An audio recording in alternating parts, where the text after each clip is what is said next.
we're covering a topic I don't think we've covered before, but we're talking about, how do you sell businesses that don't make money? In today's economy, more people than ever are looking to buy and sell businesses. But how do you do it? Welcome to the Deal Board, presented by Transworld Business Advisors. Straight talk about real deals and real people. Listen to stories, interviews, and expert advice to help your business sale, merger, or acquisition process. Now, here are your business exit experts, Andy and Jessica.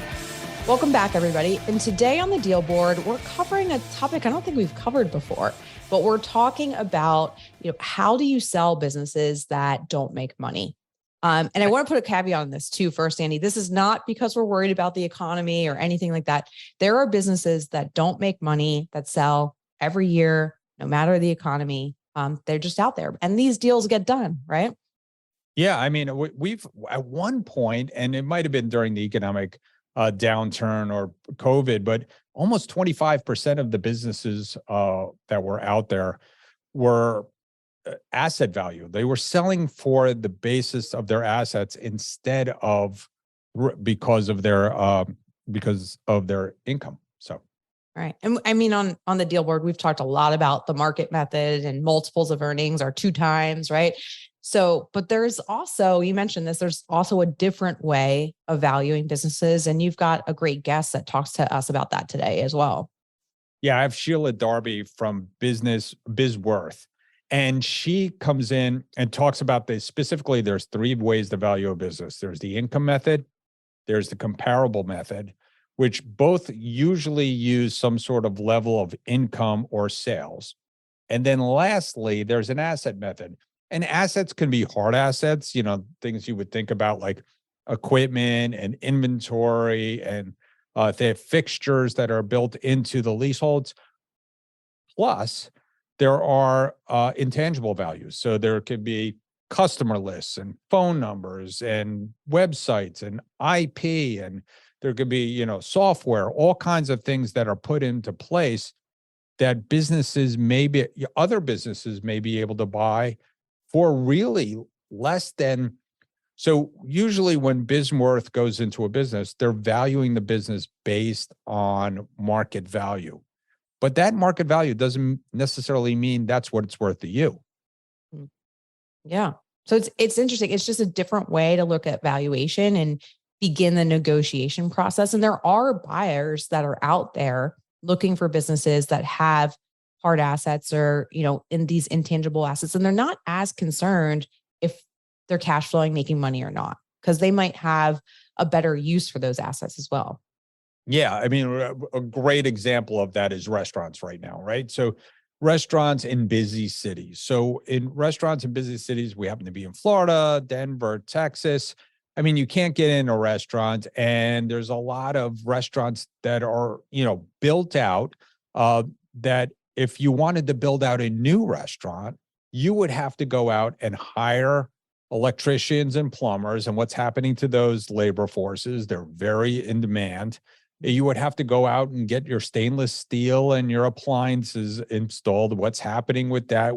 There's still pressures on the supply chain, and all that stuff is expensive, and that could take months. Permits, city permits, all this stuff going on to try to build out a restaurant. And then there might be a restaurant that closed or is not doing well, that already has all that equipment in place, already has a location, maybe even has a phone number, or maybe even it just needs a better menu, it needs a better operator, it needs a different concept. And you could buy that for much less than you could recreate it. Yeah. Yeah. They call them second generation spaces, and it's really popular in the restaurant space. But I do encourage listeners, especially on the buy side, that happens in every industry, right? And think about if you could acquire, say you're in the sign industry, right? And you can acquire a second location for a fraction of what it would cost you to open it. And even all the intangibles you get with that, the customer list, the employees, everything like that. So I think it's a really great method to talk about, something we don't talk about very often. I also interview Bob from Second Wind Consultants, and that Second Wind's a good partner of ours too. And sometimes what happens is not necessarily a business isn't making money, but they're not cash flowing because of debt and some other situations they've gotten themselves into. And what can happen is it can pressure the sale to have to happen for a certain amount to pay that debt off at closing. And Second Wind, like I mentioned, they've been a great partner. They help in some debt elimination, renegotiating processes, turnarounds to make that sale easier to happen, and reduce those cash flow demands on the business before they go to sell the company. So a huge benefit to a lot of owners. But again, it's something we don't talk about very often, but it also gives owners a lot of opportunity that they might not think, hey, my business might not be sellable because I'm in this situation where I can't afford my debt, maybe even facing bankruptcy. And there are people that can help turn around that situation so you can get something for the business when it's time to exit. Yeah, obviously the restructure it would be very, very helpful. And that's what we have Second Wind for. They do a great job of that. And valuing it would be helpful with, somebody like Sheila, both partners of Transworld. So go to your Transworld agent. But again, there's so much opportunity out there. We used to say, and we still say, what do you think there are out there in the world? Do you think there are more bad owners or bad businesses? And the answer is there's probably a lot more bad owners. Yeah. So there's people that have misstructured their capital, or they're, again, too far in debt, or they're not good operators. How many times have you heard, I bought this business for my son or my daughter, and they decided they didn't like it, and now they're gone. And, and there's all these opportunities out there for people who think they should be in the restaurant business, think they should be in the hair salon business, think they should be in the fitness business. And they open up, they put a ton of money into these places, and they just need out. And you, as a motivated buyer, or you as a business that is looking to expand, can capitalize on this. Yeah, it's funny. It's like if you think about, I think it's the SBA that estimates 70% of all businesses go out of business within 10 years, right? And I don't know where they get that data from, or how valid it is, but there is thousands of businesses that are facing that situation every year. And as a savvy buyer, you can get into some really good established businesses. They might be beautiful locations, fantastic models that for one reason or another just aren't working under the current ownership. Now, listen, as a business broker and as an owner of a business broker, I've been fortunate enough to pick up several business brokerages for basically nothing. I mean, I had to pay earnouts. And so there's different structures. And again, we talk a little bit about that with Sheila, talking about the different ways people are buying this and what the values are. So it's a very interesting conversation. Yeah. Well, we hope you enjoy our 2 interviews, and let's jump in and let's see what they have to say. Yeah, let's do it. Transworld Business Advisors is the world's largest business brokerage and mergers and acquisitions firm with over 500 brokers in nearly 200 offices worldwide. Transworld's team handles thousands of business sales every year. To be connected with a qualified business broker or learn more about the buying and selling process, visit tworld.com/the deal board or call 888-719-9098.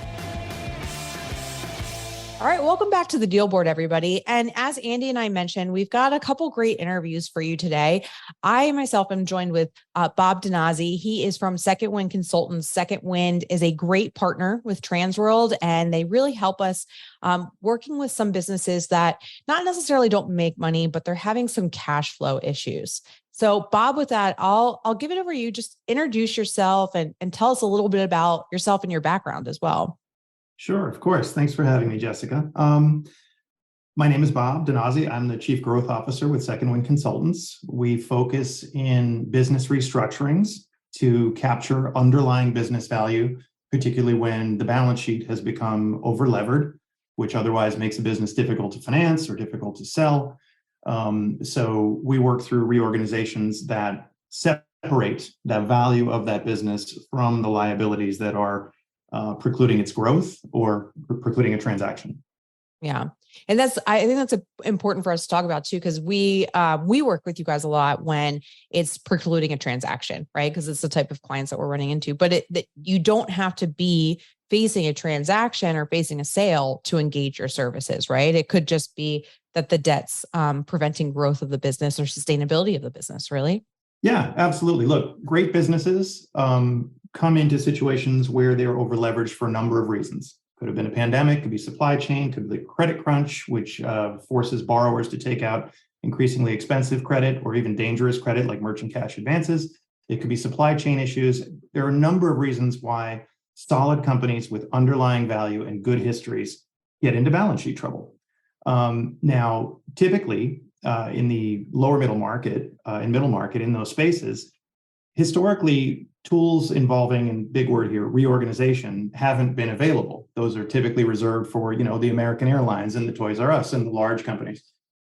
We apply those same principles to smaller, middle and lower middle market businesses in order to, and when we say reorganization, what we really mean is a way to separate out what's really good about the business from what's not working and what's weighing it down.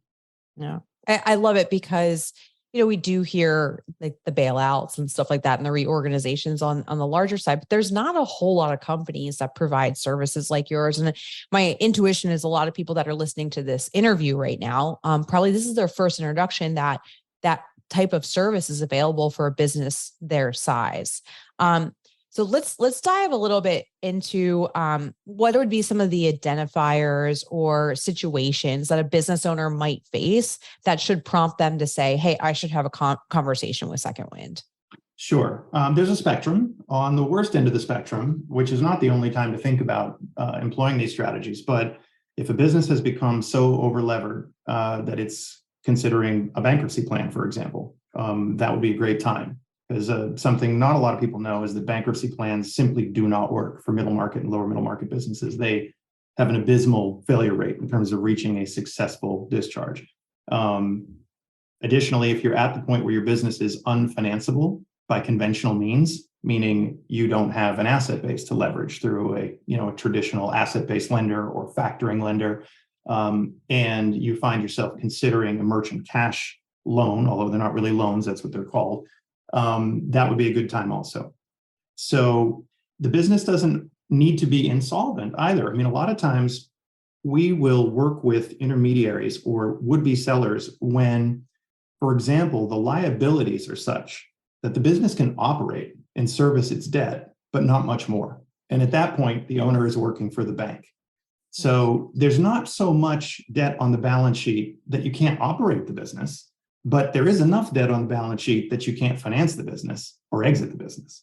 Mm-hmm. And that trap, which prevents growth, prevents a sale, that's even better time to call.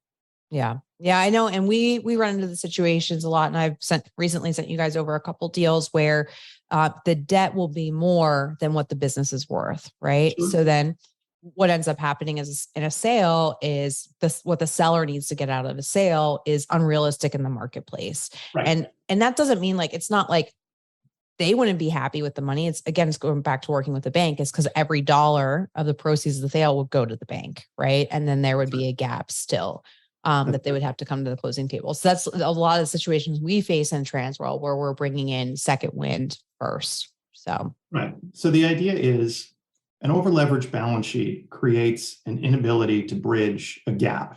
One of those gaps is between buyer and seller, meaning it's hard to align a buyer and the fair market value of the business with what it takes to resolve the liabilities of the seller, and never the twain shall meet.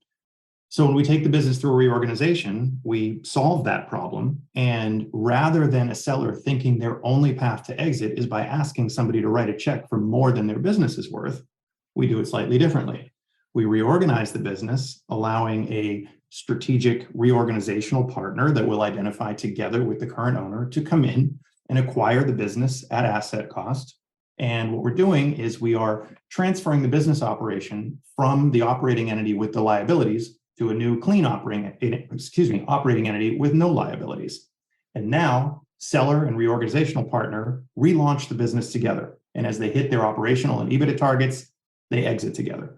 And sometimes what will happen is That reorganizational partner is somebody very close to the original business that currently has no ownership stake. It could be a general manager or a C-level employee, and they'll step in to participate in the transaction as we clean up the balance sheet, clean up the business, relaunch it.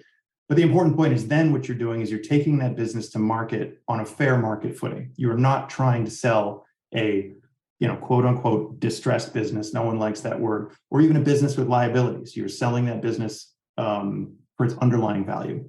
Yeah. Yeah. And it's a lot cleaner. I mean, we know a lot of the business we sell with that we do them as an asset sale and cash free, debt free, but oftentimes in due diligence, almost always actually, the buyer will still look at the balance sheet, right? And a messy balance sheet, the business is over leverage will be very scary to those buyers. So that's when it becomes quote unquote distressed in the buyer's terms, right? So it does make it more difficult to sell for a fair market value. So. Right. So when we work together, meaning Second Wind and Transworld, the idea is we don't bother trying to sell a distressed business. What we do is we take a formerly distressed business, we make it undistressed, and we list it as a clean business.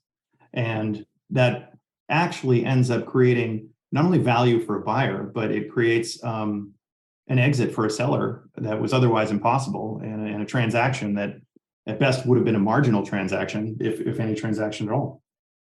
Yeah, no, it's a great partnership. So you mentioned in the beginning that business owners should not wait until they're completely distressed, facing bankruptcy, things like that. No. Oftentimes I'm sure that people do just because they don't know that your services are available. And I guess one of the follow-up questions I have for you that I feel like the listeners are thinking about is like, how long will this process take? Let's leave out the sell the business part later, but like, how long does this cleanup process take as a range or on average? The cleanup process is actually very fast because unlike other processes, there are not a ton of parties involved, meaning this is not something that involves judges or courts or, bankruptcy attorneys or any of that. There's absolutely none of that. This is a private negotiation that's conducted between the current senior creditor on the business owner, a reorganizational partner, and a new lender who is going to come in. So essentially there are four parties, and the timeline, typically speaking, the transaction is complete in about 4 to 5, maybe 6 weeks. Wow. That's fast. That's really fast. It is fast.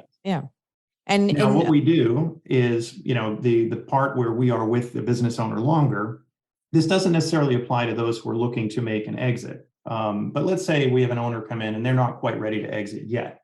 So maybe they want to exit 5 years from now.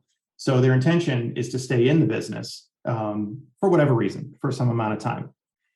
In that case, we are going to now stay, even though the transaction that creates the new operating entity is complete in 4 to 5 weeks, we are going to stay with that client over the next, say, 12 months while they are earning enough value out of the new clean business to resolve any personally guaranteed liabilities on the old operating entity. So there are really two components. It's the new company that can be brought to market or not. And then there is the resolution of any personally guaranteed liabilities.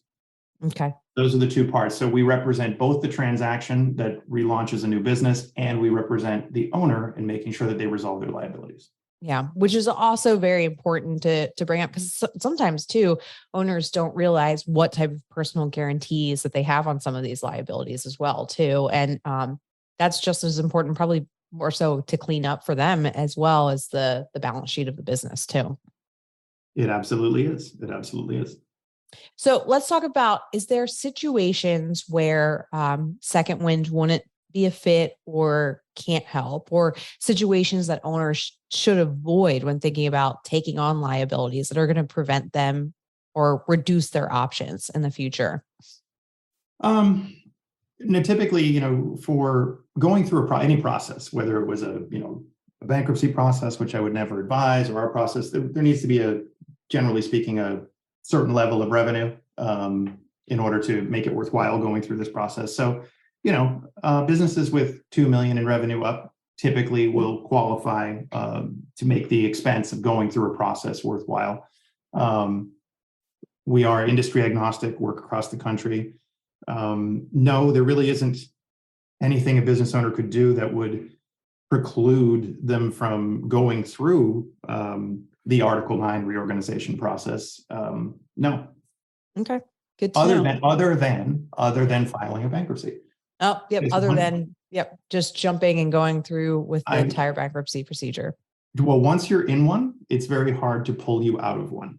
That's the problem. And so unfortunately, we get a lot of calls from trusted advisors and, they're seeking our help, but they were too late. And the business owner had filed a bankruptcy and then there's unfortunately nothing we can do.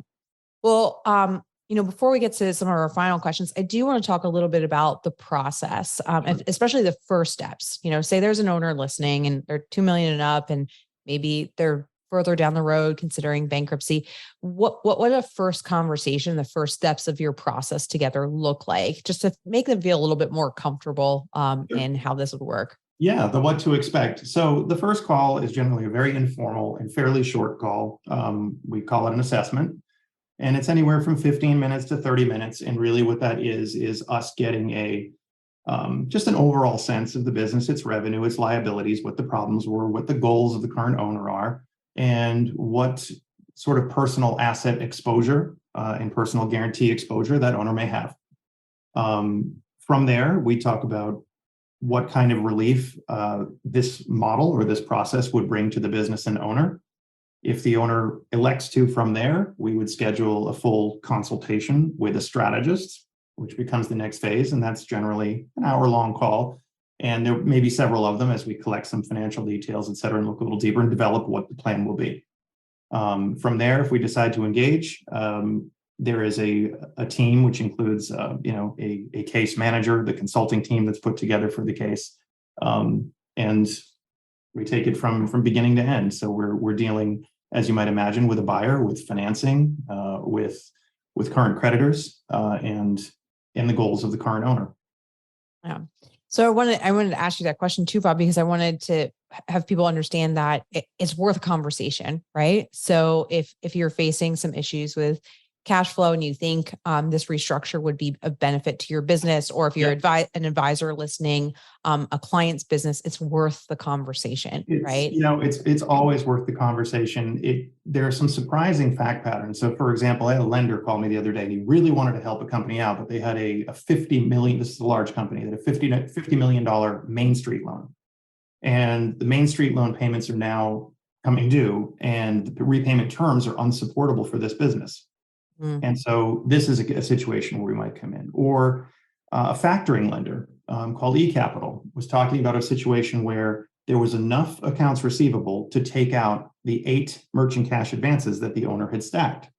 Now, maybe they could, but in conversation, we realized, wouldn't it be better to reorganize the business and put that money back into the business rather than using it to pay off merchant cash advance loan sharks? Yeah. So there are endless permutations and iterations of when and how to leverage the process. So I just say, if an over-leveraged balance sheet is a challenge to financing, it's a challenge to a sale, it's in any way holding back a transaction or growth, that's the time to at least explore the conversation. I agree. Hey, you've brought up one term that I just want to clarify for everybody. We don't have to name names, but what is a merchant cash loan that you mentioned a couple of times? Because people might not be aware of that terminology, but they're likely in one of those situations. So a merchant cash advance, which is sometimes referred to as a loan, although it should not be, because the interest rates translate in anything from 100 to 300% APR. They are aggressive loans or advances against future receivables. And unfortunately, too many business owners take one of these out because they feel they don't have other options, which is sometimes true, sometimes not. They may not have heard of asset-based lending, they may not have heard of factoring, or they don't have the asset base. But they take one out and then quickly realize that servicing that becomes very, very difficult. And they take out a second one to service the first, and so on. And that's called stacking. And merchant cash advance, as part of the contract you sign, they have access to your operating accounts and they're subject to daily or weekly withdrawals. And then the problems really come into play when inevitably anyone who has stacked more than one of these things is by definition insolvent. You will fall into default. And what the merchant cash advance company will do is then start sending something called a 406 notice to your account debtors, intercepting your accounts receivable. And that we've seen that be almost the death of many businesses if we didn't get to them in time. Yeah. So my advice is stay away from them. Be very careful of them. If you are looking at a merchant cash advance facility, never take more than one, and make sure you have an exit plan for the one you are taking. Yes. Yeah, we've seen same thing. A lot of businesses that fall into that trap with the merchant cash advance, and the stacking again is critical for them. So if you are in a situation like that and you're considering a merchant cash advance, you can reach out to a transworld agent and they can connect you to some other resources potentially to vet that. And if you're in a situation with a merchant cash advance right now that feels like it's unsustainable or you've stacked them, definitely reach out to Second Wind to speak about that. So Bob, before I have you give your contact information for everyone, I just ask anyone that comes on this podcast, obviously, we're talking to people who want to position their businesses for sale, maybe to potentially buy a business. In the realm of what you do in your experience, what would be your number one piece of advice to our listeners? Give me a little bit, narrow the scope of that one a little bit. Yeah. So if you're trying to position your business for sale and potentially the balance sheet isn't exactly where you would want it to be, what's your number one piece of advice? My number one piece of advice, other than the same advice which everyone would give, which is to bring in whoever you need to bring in to optimize your operations and profitability before going to market, is if the problem is a little beyond that, then realize that there is another path besides just trying to sell the business as is, that you can reorganize that business and bring a clean business to market on a fair market footing and exit through what we call a reorganization rather than exit simply through a traditional sale exit. Love it. I totally agree. And this is why we're going to be such great partners together. I think we're going to be able to bring a lot of value to a lot of business owners. So, Bob, this has been a great conversation. I hope for our listeners, this is a topic that we've been able to introduce you to. And if you're in a situation like this, give you another option. If someone wants to reach out and have that first conversation with Second Wind, what is the best way they can reach you? Well, I can give a phone number, which would be a good place to start, which is 1-800-594-7473. My email is, it's long. It's my first initial R and my last name, DINOZZI. That's R DiNozzi at secondwindconsultants.com. And yes, that's a mouthful. Yes. And we'll drop it into the show notes too. So if you're listening to a podcast app, just swipe up and it'll be right in the show notes for you. Bob, thank you so much for partnering with Transworld, for providing services for our clients. And thank you for being on the deal board. My pleasure. Thank you, Jessica. Hey, Andy, do you know what time it is? It's time for our deal of the week. Deal of the week.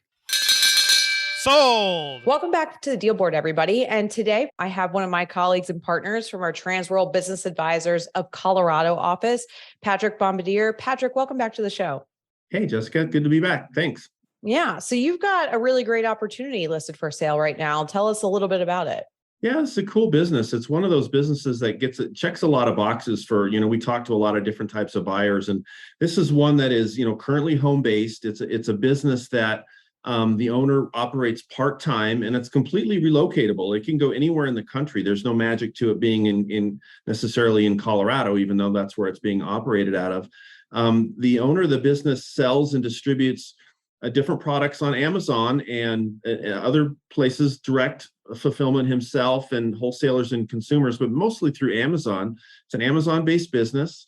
They are kind of health and fitness related products, but you could add any kind of product to the model. It's a real easy business to learn, very, very low overhead, no employees. As I mentioned, can be run anywhere in the country. And the system is just kind of a plug and play system to get in and learn how to be an Amazon-based, seller. The owner sources his products from different places, the United States and China, and ships to his home base and a storage facility. He does some repackaging and gets things off to Amazon and gets it fulfilled. So it's a business that does really well, makes very clean seller's discretionary earnings. It's a low price point. It's listed at $275,000. It's SBA pre-qualified. So like I said, it checks a lot of boxes for the types of businesses that people are looking for as, we talk to a lot of different buyers. Yeah, I mean, I can't think of anything more appropriate for which most buyers ask for. It's relocatable. You can work remotely or virtually anywhere in the world. It's an e-commerce based business at low price point, positive to sellers, discretionary areas, and SBA pre-qualified. So Yeah. I can't imagine you're going to have this business very long. No. Yeah. I know I'm getting a lot of inquiries, and and no, you forgot no employees, right? Yeah. Yeah. So I'm getting a lot of inquiries. We're just looking for one good buyer. Certainly cash works too, but if that can qualify for SBA, that he can teach this business to. Super nice guy, and he's looking to retire. He's in his 60s, wants to play a little more golf. So looking for a connection to get both people onto a new exciting adventure. If you're looking through our Transworld website, you can look at our Colorado listings. It's the headline on it is profitable home-based business, branded product sales. But you can also contact me, patrick@tworld.com, patrick@tworld, and we can get you an NDA and get you the info on it. All right. Sounds good. Well, I'd say good luck, but I don't think you need luck on this one. We'll drop all that information into the show notes. And Patrick, thanks for coming on the deal board. Okay, no problem. See ya. Hey, welcome back, everybody. And it is a very special episode of the Deal Board. And we have a great guest here. We have Shelia Darby of BizWorth. And she is a valuation expert. She's got a great company. She is a Transworld partner. And we work with her to help us learn more about valuation. And of course, her be the go-to expert inside of Transworld, helping us get some more clarity about what a business is worth. So Shelia, welcome, and give us a little bit of background, better than I did, about your business. Well, that was a pretty good background. Thank you, Andy.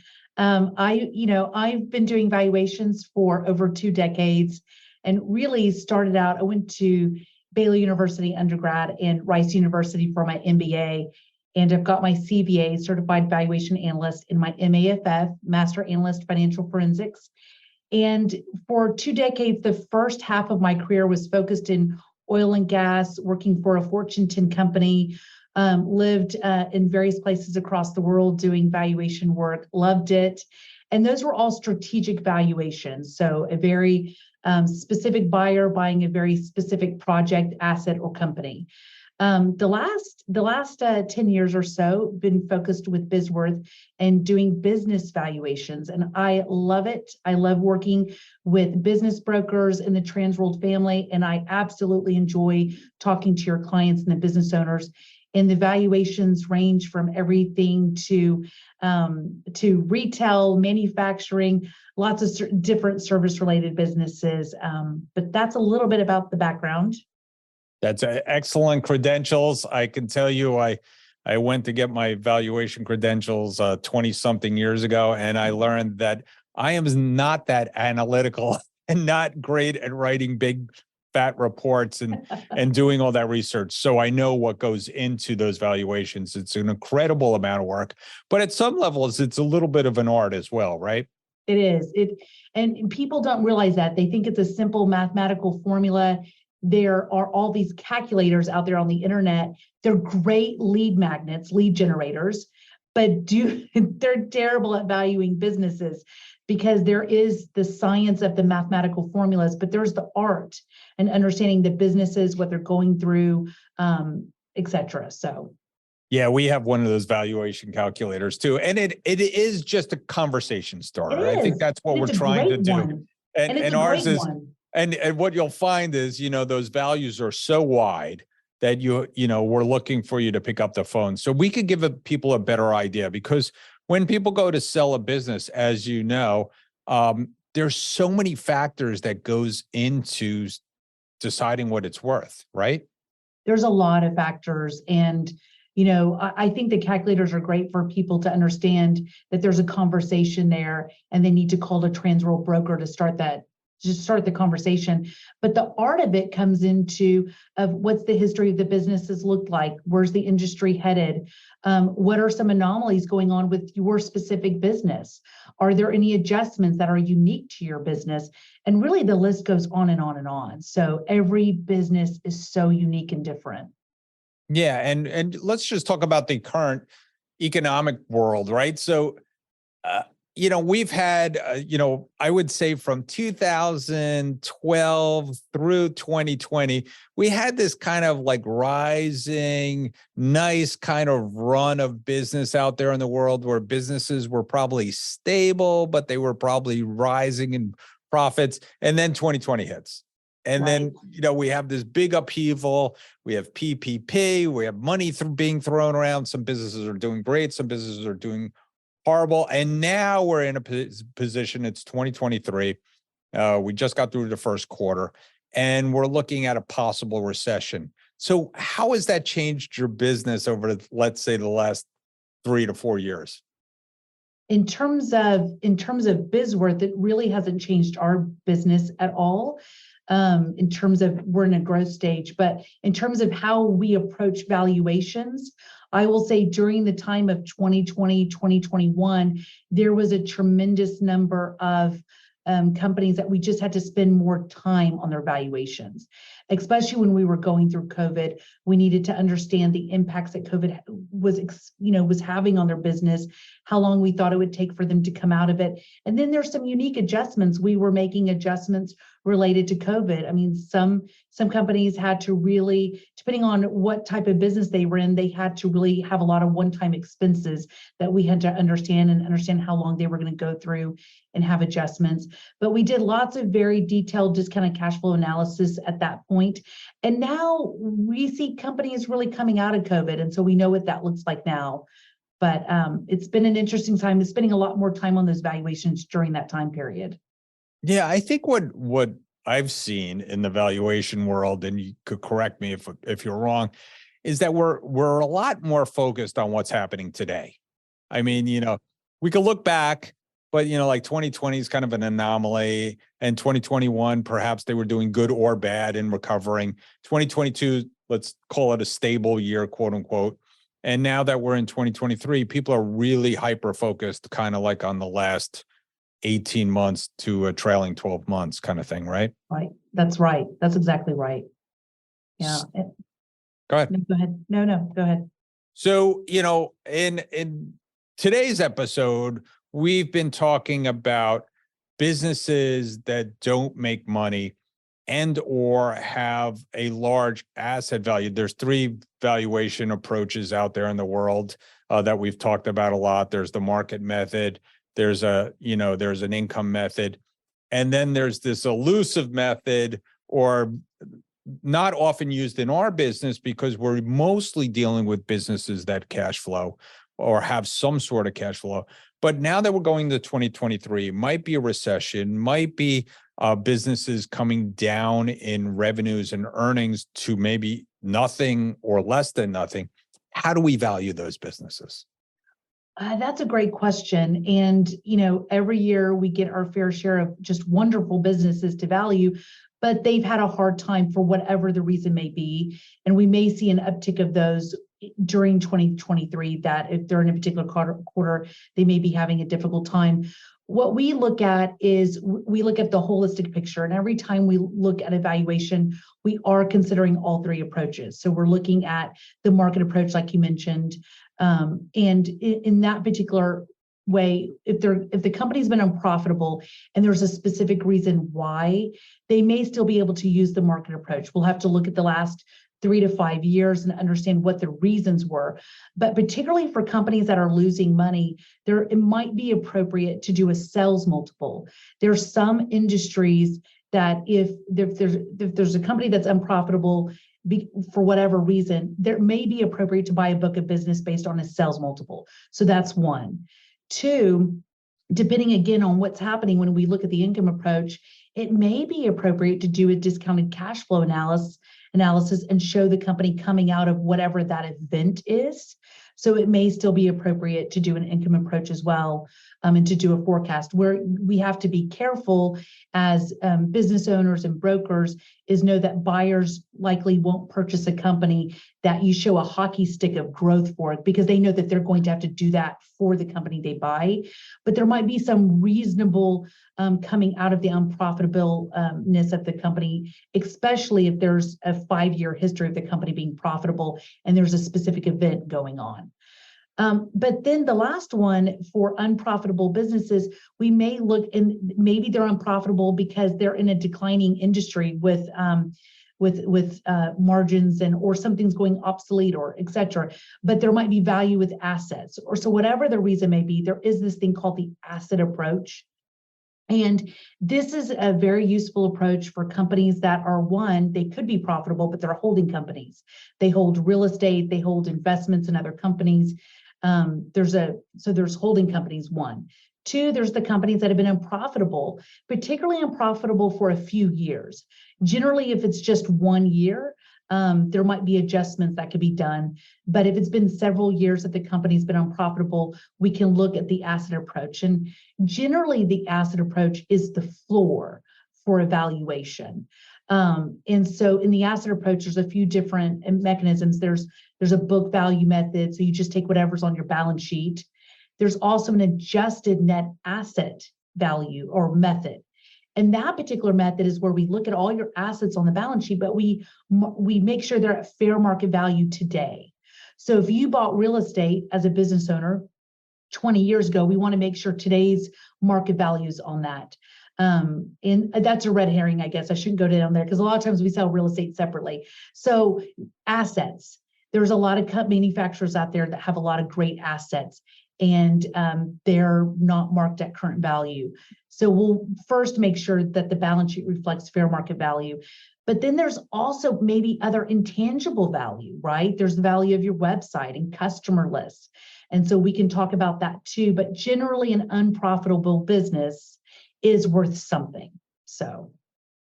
Right. And so one of the things that might be hard in valuing that asset is those even intangible and tangible assets. Do you look at like the highest and best use of those assets? You talked about fair market value. Maybe you could dive into that a little bit. Like, if we have restaurant equipment or, a restaurant, obviously there's equipment sitting there, and, the liquidation value is different than the in-place value and use value. Right. What do you usually look at in those kind of situations? That's a really good question. And that depends on the scenario of that particular business owner. So there are some cases where, unfortunately, a business might be getting locked out of their space and they have 10 days to get rid. That's liquidation value, and you better just sell it as quick as you can. And you probably need to sell it quicker than you can get an evaluation. The other approach is what truly is the best value you think you can get for it. And then let's adjust the balance sheet for this valuation. So when we make adjustments to your income statement and to your balance sheet, it's not for accounting purposes, they're for valuation purposes. And so we're really looking for what you think is realistic. So if what's realistic is that you can get highest and best use for it, whatever it may be, well, then let's put that value on the books because that's realistic. What's not realistic usually is that we keep book value, because usually book value grossly understates what you can get for your business. But with that being said, for a company that is profitable, usually this asset approach is not that important. It's really a floor, and you don't have to really go through the exercise of finding all the fair market value for your assets unless you think you're sitting on too many assets that are not all in operation. Now that's a different story. Right. And so tell me how many times, so fair market value is between a buyer and seller, each have reasonable knowledge of the relevant facts and are, at our arm's length. It doesn't really come into play for a strategic buyer. So Right. How many times, are you asked by business owners? And you brought up a great example, a business that has sales, and for whatever reason, they're losing money. They took on too much debt, or they're in a bad location because of something's happening in their industry, but those sales may be worth something to somebody else. So how often are you asked to say, hey, let's not do a fair market value on this. Let's understand what the strategic value is to someone else. We do get asked that. And I will say, before, 10 years ago, before BizWorth, that was the world I was living in, was just strategic value. And so now I'm living in this world that 95% of the time I'm living in this fair market value world. And so when somebody wants a viewpoint of a strategic buyer, you really have to know who that buyer is, because you have to put the valuation through their lens.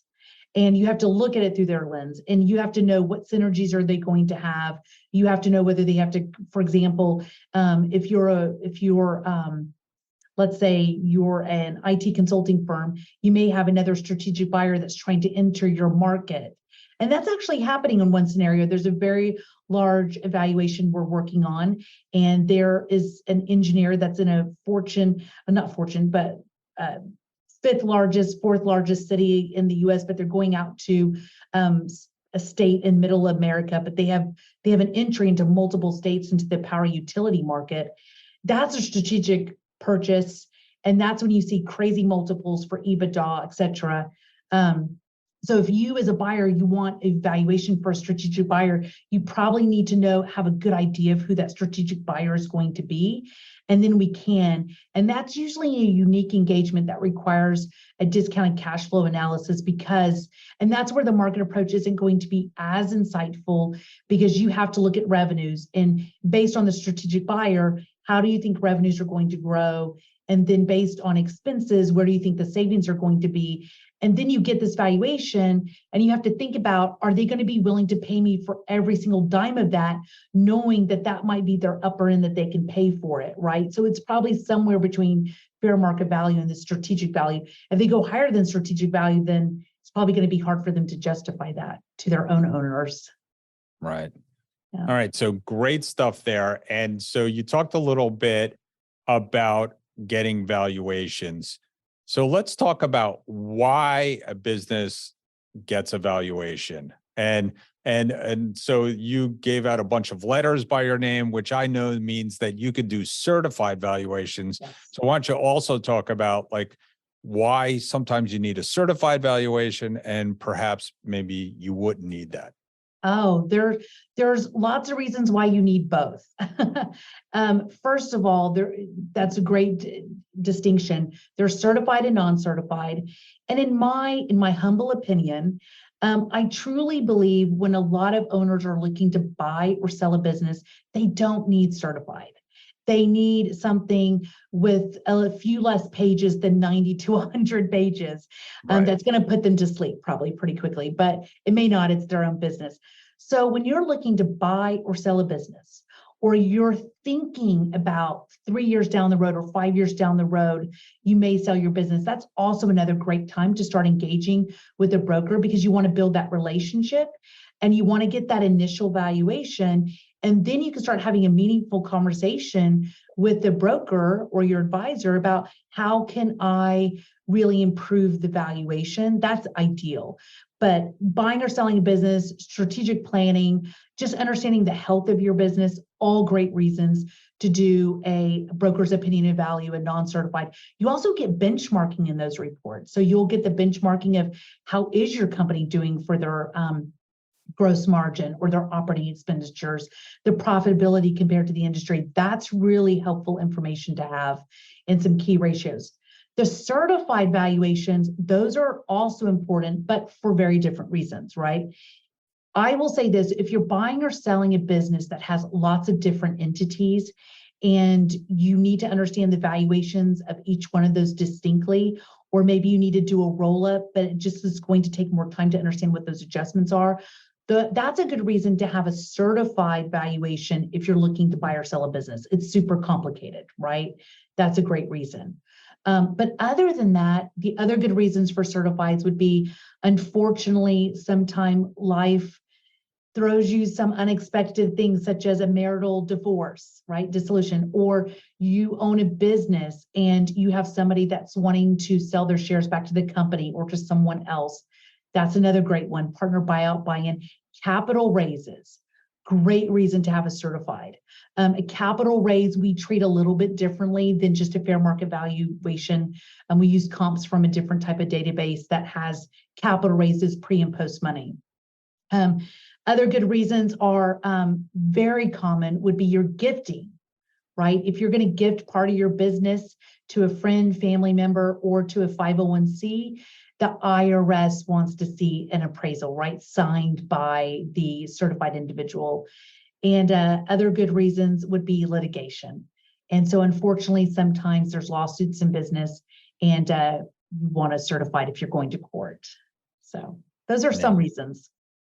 It's you hit on all of them. And yes, I always say if the government or the courts are involved, you definitely need a certified valuation. And you did mention in the process of the BOV, the broker opinion of value, and that's what you help Transworld with. And so if you want a broker opinion of value, certainly go to your Transworld associate and they could get you a broker opinion of value. And if somebody wanted a certified valuation, what's the best way to get in touch with you, Shelia? I mean, honestly, the best way is you can contact your local Transworld office and say, you know, that they have a partnership with BizWorth, because we can absolutely work with Transworld to get you a certified. We also have bizworth.com that you can come directly to us. I will say this, that if you've got an existing relationship with your broker, it's best just to order the report through Transworld and refer to the BizWorth relationship, because you've got that meaningful relationship with the broker. And we have a meaningful ongoing relationship with all the Transworld brokers. So that is a great avenue to get to us. But otherwise, if you don't already have a relationship, you can come to bizworth.com directly. But we always love working through our Transworld relationships. Yeah, I know there's a lot of legwork to do. And so you're going to need a little bit of help. And I know Sheila is very busy, so she could use the assistance of a broker kind of running interference for a lot of the questions that you're going to need. Again, because it is an art. It is certainly a science, but there's a lot of art to it. And Sheila's the best. And I want to thank you for coming on today. That was very good and very concise. And I think our listeners will learn a lot today. So thank you. Great. Well, thank you for having me, Andy. Hey, Jessica, you know what time it is? Money time? Almost. It's time for listing of the week. Welcome back, everyone, to the Deal Board. And for our listing of the week this week, I'm joined by my partner, Dustin, for Dallas, Fort Worth Central offices for Transworld Business Advisors. Dustin, you've been on the show before, so thank you for coming back. But you've got a great new business opportunity in the Dallas-Fort Worth area to share with us. Absolutely. And thank you for having me back. It's always a pleasure. So what I have for sale is a franchise children's hair salon. So as I know, as a parent, you know, it's always valuable to have a good place to take my kids to get their hair cut, because I'm not going to be the one to do it. So this is a perfect opportunity for somebody that sees a need for a business that will never go out of style. Business is listed for $200,000. We are coming in right about $90,000 STE pretty consistently for the last 4 years. Owner only works in the business somewhere between 2 to 10 hours a week. And then 10 hours is only if the front desk lady calls out sick. So she doesn't cut hair, she doesn't do anything. She just manages the stylist, orders some stuff, and pays payroll.